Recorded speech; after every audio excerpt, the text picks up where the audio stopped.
চলতে চলতে সুন্দর একটা জায়গার দেখা পেলাম। আমিও জানতাম না যে এখানে এত সুন্দর একটা জায়গা আছে। যেমন এর রাস্তার সামনে যে দৃশ্য তার সাথে পেছনের কোনো মিল নাই। কি সুন্দর সারি সারি গাছ। এখানে বেশ একটা গ্রাম্য পরিবেশ, গ্রাম্য আবহাওয়া আছে। যদিও এখনো শহরের ছোঁয়া লেগে গেছে, এটা খুলনার বয়রা এলাকার ভেতরে।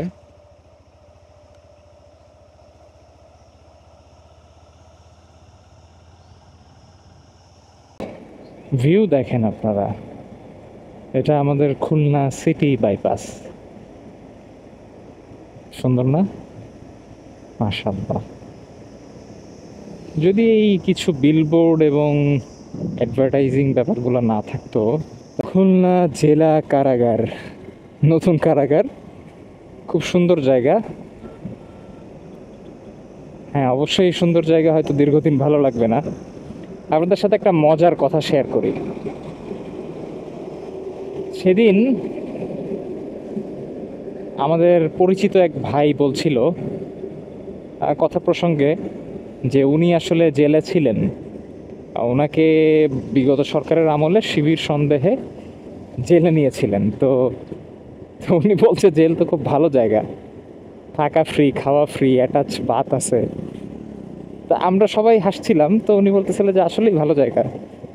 যদি বাসায় তো অনেক সময় অনেকে ভাত বেড়ে দেয় না, ওইখানে আপনাকে ভাত বেড়ে দিবে এবং আপনি যদি না খান আপনাকে জোর করে খাওয়াবে, কারণ তাদের দায়বদ্ধতা।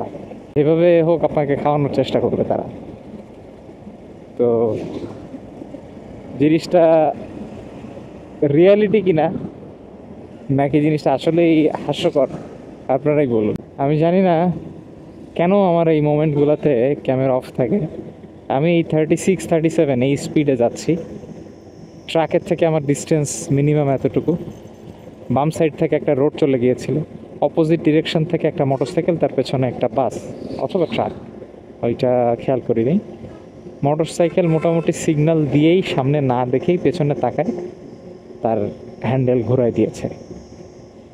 সাথে সাথে তো সামনেই আমি আমি না ইনস্ট্যান্ট তাকে তার অ্যাটেনশন নিতে পারছি, ইনস্ট্যান্ট না হর্ন দিতে পারছি, না চিল্লায় উঠতে পারছি। মানে এমন এমন কিছু সিচুয়েশন আমাদের চলার পথে আসলে আমরা ফেস করি, কিছুই করা থাকে না, মানে কিছুই করার থাকে না ব্রেইন শাটডাউন হয়ে যাওয়া ছাড়া।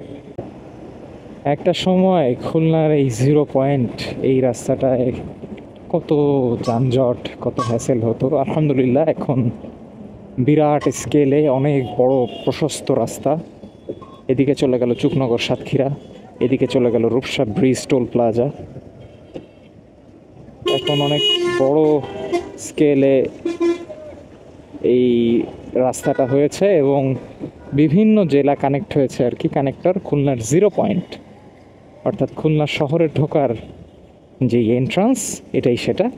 এবং এই রাস্তাটুকু, এতটুকুর কথা যদি বলি, এই যেখানে যে পানি জমাট বেঁধে আছে, এই জায়গাটা একটা বিভীষিকা ছিল। আমরা যারা এই দিকটা যাতায়াত করতাম বা করি নিয়মিত, তারা জানি যে কেন বিভীষিকা বললাম। এই রাস্তাটায় যত সাতক্ষীরা বাগেরহাট রুটের যত বাস, ইভেন ঢাকা রুটের যত বাস, লোকাল বাস, সব এইখানে এসে স্টপেজ দিত। এখানে তাদের একটা ট্রানজিট দিত এবং প্রচণ্ড পরিমাণে বাজে যানজট হয়ে থাকতো। তার ফলশ্রুতিতে ওই 0 পয়েন্ট এলাকা ধরেই একটা চরম ভোগান্তির সৃষ্টি হতো। যেই জায়গাটায় পানি জমে আছে স্পেশালি, ওই জায়গাটাতে আপনার ছিল মাটি, মানে একদম কাদামাটি কর্দমাক্ত হয়ে থাকতো। মানে পিচ নষ্ট হয়ে, এই বিটুমিনের মেয়াদ শেষ হয়ে পিচ একেবারে নষ্ট হয়ে ওইখানটায় মাটি বের হয়ে গিয়েছিল এবং মানে গর্ত গর্ত হয়ে একদম খানাখন্দের মতো অবস্থা হয়েছিল, যেটা সাধারণ মানুষের দৈনন্দিন জীবন জীবিকা খুব চরমভাবে ব্যাহত করত। এখন ক্রস করছি খুলনা শহরের অন্যতম একটা বড় মোড় এবং এদিকে বটিয়াঘাটা একটা উপজেলা, খুলনার একটা থানা কানেক্ট হয়েছে। এদিকে চলে গেল বাগেরহাটের রাস্তা তথা গোপালগঞ্জ হয়ে ঢাকা খুলনা হাইওয়ে। আর বাম দিকে আমার হাতের লেফট হচ্ছে মোহাম্মদনগর, মোহাম্মদনগর থেকে খুলনার Gollamari. Now I am heading towards Rupsa toll plaza. কি সুন্দরই না ভিউটা, না? এই রাস্তার সৌন্দর্যেই বিমোহিত হয়ে যাই, এবং আমরা বাইকাররা এই রাস্তা দেখতে শত শত কিলোমিটার পাড়ি দিয়ে যাই রাস্তা দেখতে, এক রাত্রি যাপন করতে, অথবা কিছুক্ষণ ক্ষণিকের মুহূর্ত অতিক্রম করতে। জাস্ট এই রাস্তা আমাদের বাইকারদের জন্য অন্যতম একটা ভালো লাগা এবং খারাপ লাগার কারণ একই সাথে। তার কারণ হচ্ছে আমরা যে পরিমাণ সুন্দর রাস্তা দেখি এবং আমরা যে পরিমাণ রাস্তার ভুক্তভোগী, কালার, মাশাআল্লাহ, রোদের কালার মনে হচ্ছে যে ফ্ল্যাশ দিচ্ছে, চেঞ্জ হচ্ছে ক্ষণিক বাদে বাদে।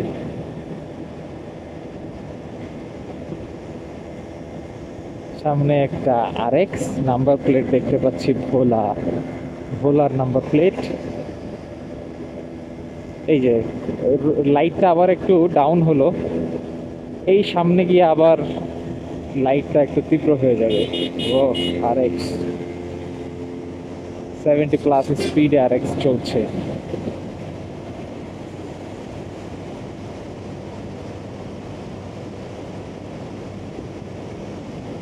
কি সুন্দরই না খুলনার হাইওয়ে,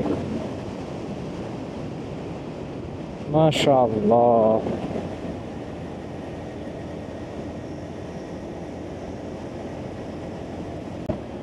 আসসালামু আলাইকুম, this is your brother Sajid Rahman. আজকের ভিডিও শুরু করছি খুলনার খানজাহান আলী তথা রূপসা ব্রিজ থেকে। আপনারা আশা করছি সকলে ভালো আছেন, আমিও আলহামদুলিল্লাহ ভালো আছি। এখন দেখতে পাচ্ছেন খুলনা সিটির একমাত্র সেতু, যেটা রূপসা ভৈরব নদীর উপর থেকে চলে গেছে, সেটা হচ্ছে আমাদের খুলনার রূপসা সেতু। তবে সেতুটির নামকরণ খানজাহান আলী সেতু হিসেবে করা হয়েছে, যেটা অনেক আগে থেকে। এবং খানজাহান আলী দেখেন অবস্থা,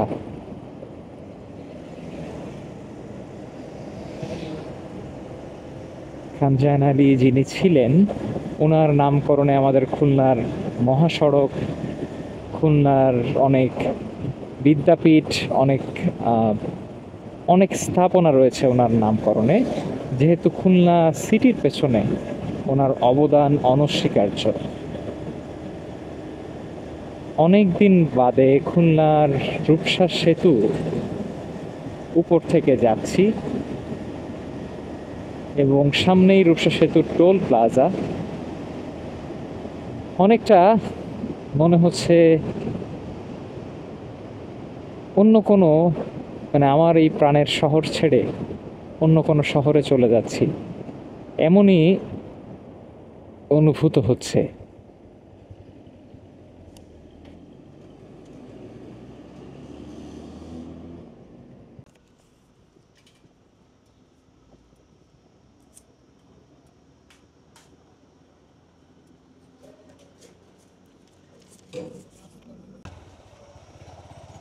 রূপসা সেতুর টোল দিলাম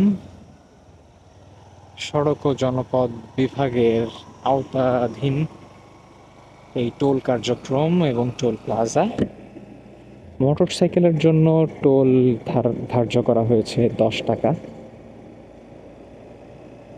যাচ্ছি এখন রূপসার দিকে। আছি রূপসা উপজেলার ভেতরে। আজকে খুলনা শহরের 2টা উপজেলা আপনাদেরকে দেখালাম। একটা বটিয়াঘাটায় অবশ্য ঢুকি নাই, এবং আর একটি রূপসা, অর্থাৎ এটা রূপসার একটি সাইট যেখানে নৈহাটি সহ আরও অনেকগুলো গ্রাম রয়েছে। আবহাওয়ার ভাব বুঝে উঠতে পারছি না, যেই তীব্র গরম এবং ভ্যাপসা ভাবটা সেটা আছে বাতাসে। হিউমিডের পরিমাণ যথেষ্ট বেশি এবং রোদের যেই তীব্রতা এটা কিছু কিছু সময় একটু সহনীয় হচ্ছে, অর্থাৎ মেঘের দেখা পাচ্ছি, কিছু কিছু সময়ে রোদ আবার তীব্র হয়ে উঠছে। কেন গ্রাম? আপনি গ্রামে কেন আসবেন, আপনি গ্রামে কেন থাকবেন, এবং গ্রামে যে আসলেই প্রকৃত শান্তি এটা কেন? আপনারা আমার এই ভিডিওতেই দেখেছেন যে রোদের কি তাপ ছিল, তীব্র তাপদাহ ছিল। আর এখন দেখেন আকাশে কিন্তু রোদ রয়েছে, বাট এই গাছপালা এবং আমি যে এই যে ঠান্ডা বাতাস, হিম হিম একটা বাতাস আমার স্কিনে এসে লাগছে, এইটা তো আমি আপনাদেরকে ফিল করাতে পারছি না, ফিল করে আপনাদের সাথে শেয়ার করতে পারছি শুধু। তো দিস ইজ দ্য র বিউটি, মাশাআল্লাহ, দিস ইজ দ্য র বিউটি অফ ভিলেজ। এখন রূপসা উপজেলার আরেকটি সেতুতে উঠছি। এটা গ্রামের মধ্যে একটা সেতু, এটা নদী কিনা আমি বলতে পারবো না, বাট এরিয়াটার নাম হচ্ছে খুব সম্ভবত আলাইপুর, রূপসা আলাইপুর।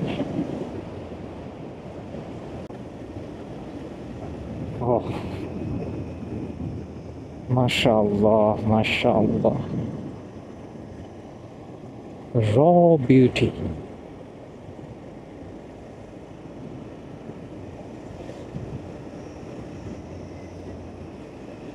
ওই দূরে দেখতে পাচ্ছেন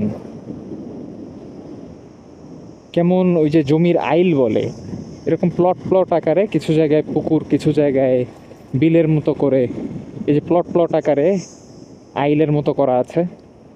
কি সুন্দরই না লাগছে না? মাশাআল্লাহ।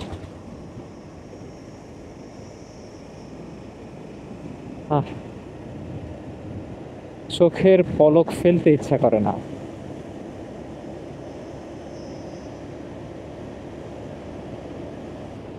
এই সমস্ত এরিয়াতে বাইকের আসলে হর্ন দিতেও আমার কাছে খুব ইতস্তত বোধ হয়।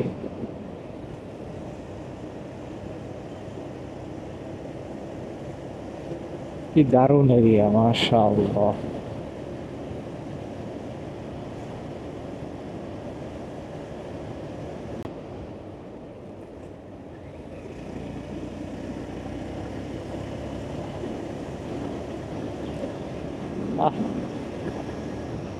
মানে যেরকম একটা মাঠ আমরা সকলেই চাই, যারা মোটামুটি একটু শহর এলাকায় থাকি তারা। এই দেখেন কি জিনিস, সান্ডা। এই টপিকটা নিয়ে একেবারেই আমার ইচ্ছা ছিল না আলোচনা করার, বাট ফ্লোতে আসলে বের হয়ে গেছে। আমরা যে আসলে একটা কিউট জাতি এবং যে কোনো কিছু যে অতিরঞ্জিতর চূড়ান্ত পর্যায়ে নিয়ে যেতে পারি, তার আর একটা উদাহরণ হচ্ছে এই সান্ডা উদাহরণ।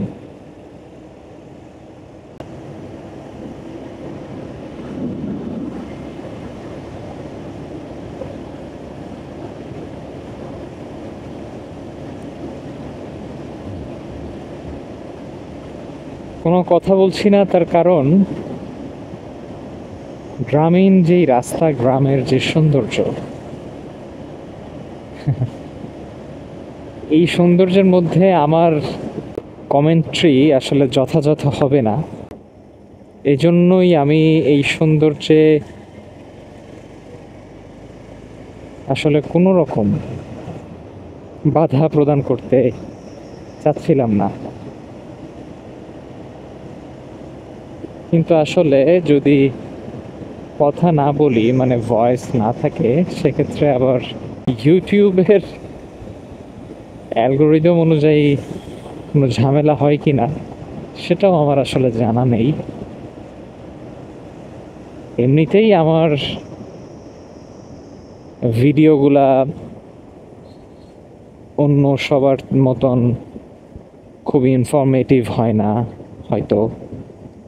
খুব বেশি ভাইরাল, খুব বেশি কি মানে আমার কোনো ট্রেন্ডি টপিক থাকে না, ইউজুয়ালি ভাইরাল হয় না। সো এই জন্যই আমার দর্শক আর কি আমার মতোই যারা আছেন তারা। সো এ কারণে মাঝে মাঝে আসলে ইচ্ছা না করলেও কমেন্ট্রি দিতে হয়। আলহামদুলিল্লাহ, একটা ব্যাপারে খুব ভালো লাগছে, সেটা হচ্ছে এই রাস্তাটায় আমার চ্যানেলে মাস্ট ভিডিও থাকার কথা। আমি যখন এর আগে এই রাস্তায় এসেছি, এই রাস্তায় কাজ চলমান ছিল, অর্থাৎ এর মানে পিচ ঢালাইয়ের নিচে এর আগের যে কার্যক্রম থাকে, অর্থাৎ খোয়া বালু সেইটাকে দরমুজ করে সোজা করা, এই পর্যন্ত আমি দেখে গিয়েছিলাম। তো আল্লাহর শকর যে এখন পাকা রাস্তা দিয়ে যেতে পারছি। আর কথা হলো যে আমি মোটোকপের রাজভাইকে স্মরণ করছিলাম যে ভাইয়ের একটা সাক্ষাৎকার দেখলাম চ্যানেল 24 বা এরকম কোনো একটা মিডিয়ার সাথে। সেখানে ভাইকে কন্টেন্ট ক্রিয়েটর বলা হচ্ছিল, তখন ভাই বললেন আসলে যে আমি কন্টেন্ট ক্রিয়েট করি না, আমার ডে টু ডে অ্যাক্টিভিটির মধ্যে, অফিস যাতায়াতের মধ্যে আমি যেই কন্টেন্টগুলো পাই সেগুলোই তুলে ধরি। মোটোকপের রাজভাইকে আমার অনেক অনেক ভালোবাসা, অনেক অনেক শ্রদ্ধা এবং হ্যাটস অফ রাজভাই আপনার প্রতি।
খুলনার বহুল আলোচিত সমালোচিত পদ্মবিল। আমরা যারা বিভিন্ন গ্রুপে পদ্ম ফুলের ছবি দেখি এবং খুলনার পদ্মবিল জায়গার কথা হয়, এটাই সেই জায়গা। বর্ষার সময় পুরোটাই পানি দিয়ে প্লাবিত থাকে, পানির নিচে থাকে, এবং এইখানেই আসলে কিছু মানুষজন নৌকা নিয়ে সেবা প্রদান করে থাকে।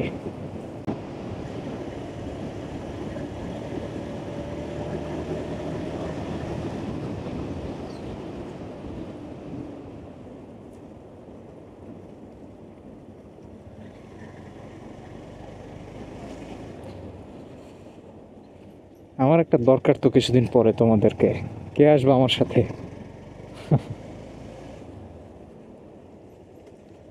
আসছে কুরবানির ঈদ, ঈদুল আজহা। অনেকে অনেকের পশু কিনে ফেলেছেন অলরেডি, আমিও ইনশাআল্লাহ কিনবো। এখনো পর্যন্ত কোনো প্রিপারেশন নেওয়া হয়নি, ইনশাআল্লাহ হয়ে যাবে। মাশাআল্লাহ।